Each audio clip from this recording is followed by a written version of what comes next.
আমরা জানি এই রংপুর বিভাগ বাংলাদেশে দীর্ঘ সময় ধরে আঞ্চলিক বৈষম্যের শিকার হয়ে আসছে।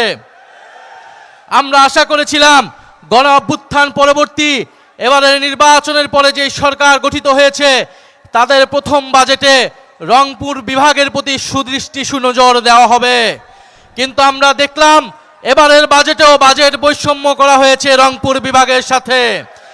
এবং রংপুরবাসীর সৌভাগ্য না দুর্ভাগ্য আমি জানি না, এই রংপুর বিভাগের বেশিরভাগ আসন বিরোধী দলের এমপিদের হওয়ার কারণে সেখানে বরাদ্দ পরিকল্পিতভাবে কমিয়ে দেওয়া হয়েছে। রংপুরে কোনো বড় উন্নয়ন প্রজেক্ট রাখা হয় নাই, উন্নয়ন বরাদ্দে এত কোটি কোটি টাকা রাখা হয়েছে, রংপুরে কোনো বিশেষ বরাদ্দ রাখা হয় নাই।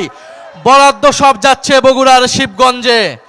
গোপালগঞ্জ প্রতিস্থাপিত হয়েছে বগুড়ার শিবগঞ্জ, কিন্তু যারা প্রকৃত বৈষম্যের শিকার এই রংপুরবাসী দীর্ঘ সময় ধরে তারা কোনো বরাদ্দ পাচ্ছে না।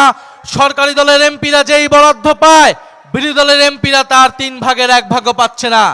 আমরা সংসদে বলেছি যদি বিরোধী দলের এমপির সাথে আপনার কোনো শত্রুতা থাকে আমরা সমালোচনা করি বলে দেখি, যদি কোনো শত্রুতা তৈরি হয় আপনারা আমাদের বেতন বন্ধ করুন, কিন্তু জনগণের হক জনগণের অধিকার সেটাকে বঞ্চিত করার অধিকার আপনাদেরকে কেউ দেয় নাই। ফলে আমরা সরকারের প্রতি আহ্বান জানাবো এবারের বাজেটে যে উন্নয়ন বরাদ্দ রাখা হয়েছে রংপুরে যাতে তার থেকে বিশেষ বরাদ্দ রাখা হয় এবং তিস্তা মহাপরিকল্পনা বাস্তবায়নের জন্য উদ্যোগ গ্রহণ করা হয়। আমরা দেখেছি তারেক রহমান প্রধানমন্ত্রী তিনি কিছুদিন আগে চীন সফরে গিয়েছেন, বিরোধী দলীয় নেতা সংসদে ধন্যবাদ জানিয়েছেন। এরপরে হয়তো কিছু বলা উচিত না, কিন্তু বলতে বাধ্য হচ্ছি চীন সফরের অর্জন কোথায়? চীন সফরের অর্জন হচ্ছে শূন্য।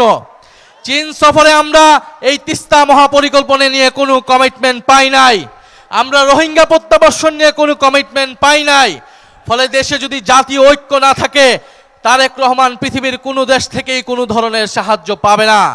গণ অভ্যুত্থানের সাথে প্রতারণা করলে, সংস্কারের সাথে প্রতারণা করলে অলরেডি তারা IMF তাদেরকে বলে দিয়েছে ঋণ দেবে না, পৃথিবীর কোনো দেশই তাদেরকে সহযোগিতা করবে না।